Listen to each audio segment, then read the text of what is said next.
Hello everyone! I'm currently making this pillow and I'm about to join the granny squares together for the front side, so I wanted to film a video to show the technique that I'm using. I'm joining them with a single crochet stitch. This is the method I typically use whenever I'm making solid granny squares. If I was using traditional granny squares, I normally would use join as you go to join them. So I wanted to show you this pillow. So I always work the single crochet stitch on the back side of the work, and then that way if you're making a pillow, it'll end up on the inside of the pillow. So if you look at the front side of the work, the joining, it'll look very neat. You won't see that seam. If you're making a blanket, this means the seam will be on the back side of the work. There is one little trick you can use to make that less noticeable. I think I'll go over that at the end of the video. And also, sometimes people choose to work the seam on the front side of the work. A lot of times they'll do it in like a different color and it kind of becomes part of the pattern. So you definitely can try that if you would like to, but for this video today, I'm going to join them on the back side of the work. So let's go ahead and get started. First, we're going to join them into columns, and then afterwards we'll join the columns together. All right, so I just have the first column of the pillow here. And so we're going to begin by joining the first and the second square together. So you'll take the second square and fold it over the first one. And then when I'm joining them, the back sides of the squares are always going to be what's facing out. If you would like the joining seam to be on the front side of the work, the only difference is you'll have the front side of the squares facing out, and then the rest of the process will be the same. So you're going to fold that second square over and then take your yarn, joining these ones with the light pink.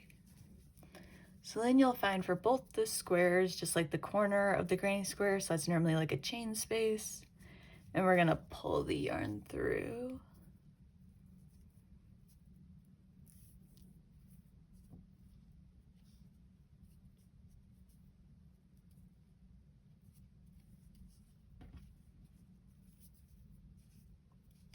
Just want to pull the yarn through the chain spaces of both of the squares, and then afterwards we'll tie a knot.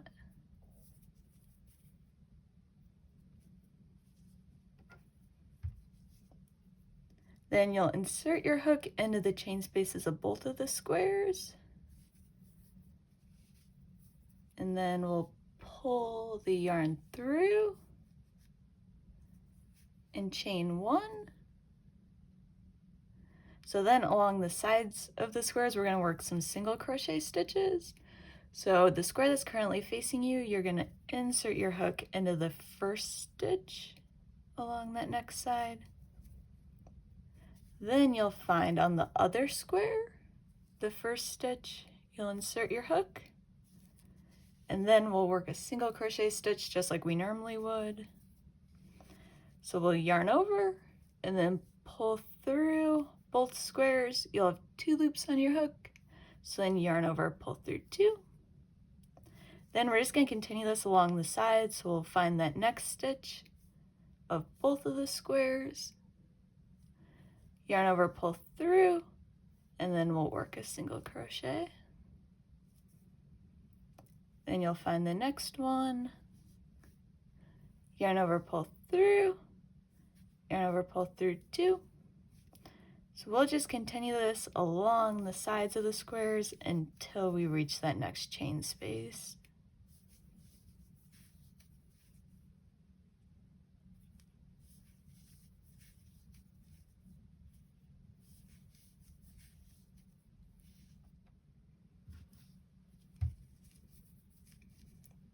So then once you reach that next chain space, you'll just insert your hook into the chain space of both of the 2 squares, and then you'll work a single crochet. So yarn over, pull through, and then yarn over, pull through 2.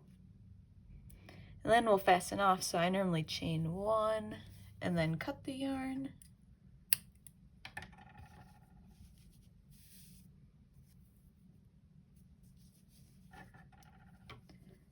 So now we've joined the first 2 squares in the first column. So we'll grab the next square in the column. So it's going to be the lavender one, and then we'll just repeat that process. So we're going to fold it over the second square, and then we're going to join our yarn into the corners again. So first I'll pull it through this lavender one.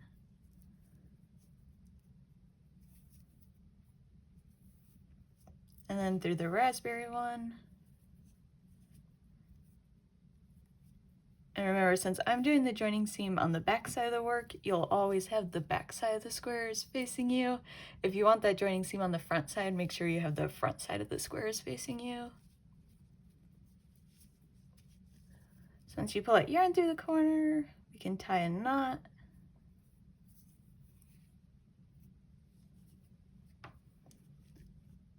Then you'll insert your hook into the chain spaces.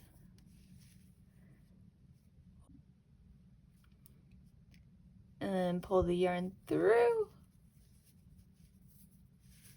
And chain one. Then we'll find the first stitch of both of the squares.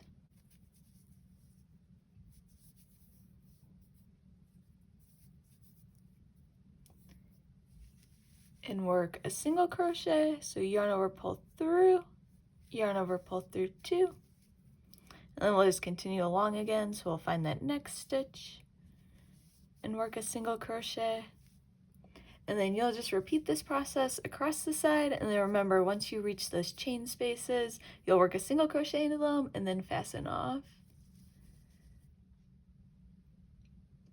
All right, so now we've joined the first 3 squares for the first column. Now, depending on how many squares you have in your project, you're just going to continue this process to join the first column. I have one more, so I'm now going to take the green one and fold it over the lavender, and then I'll just follow that same process. So you can go ahead and continue joining the first column, and then I'll meet you back here. All right, so I've finished joining the first column, and now I'm just going to go ahead and pause the video and follow the same process to join the other 3 columns, and then afterwards we'll join all of the columns together.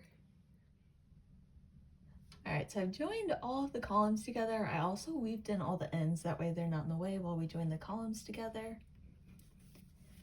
So the process for joining the columns is pretty similar to the process as joining like the squares together in each individual column.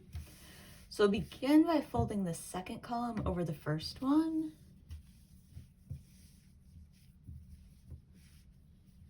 And then you're gonna insert your hook into what is currently like the bottom right corner.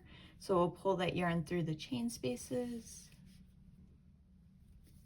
So we'll pull that pink yarn through the corners.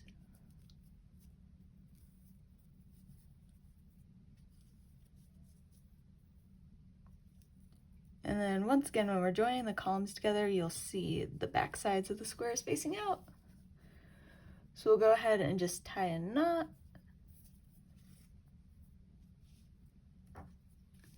And then you'll insert your hook into both of the corners of the squares and pull the yarn through.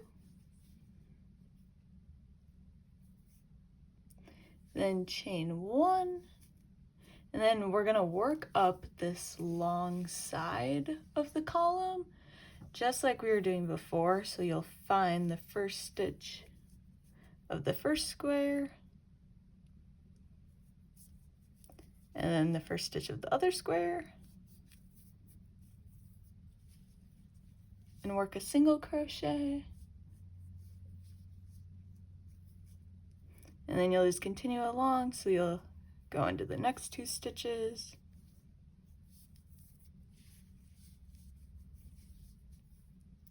So you'll just continue this along the side, and then I'll meet you at those chain spaces. So when you're joining this side, you'll reach those chain spaces that occur between the squares. So you just insert your hook into the chain space of one of the squares and into the other one, and work a single crochet. Then you do that again with the next chain spaces. So you just insert your hook into both of them and work a single crochet. And then you'll just continue this process up the side. So you'll just single crochet into each of the stitches that correspond and those chain spaces, and then I'll meet you once you reach the top. All right, so I've reached the top. I'm at that last chain 2 space, so you'll just insert your hook into the corners of both of the squares and work a single crochet. And then we can go ahead and fasten off.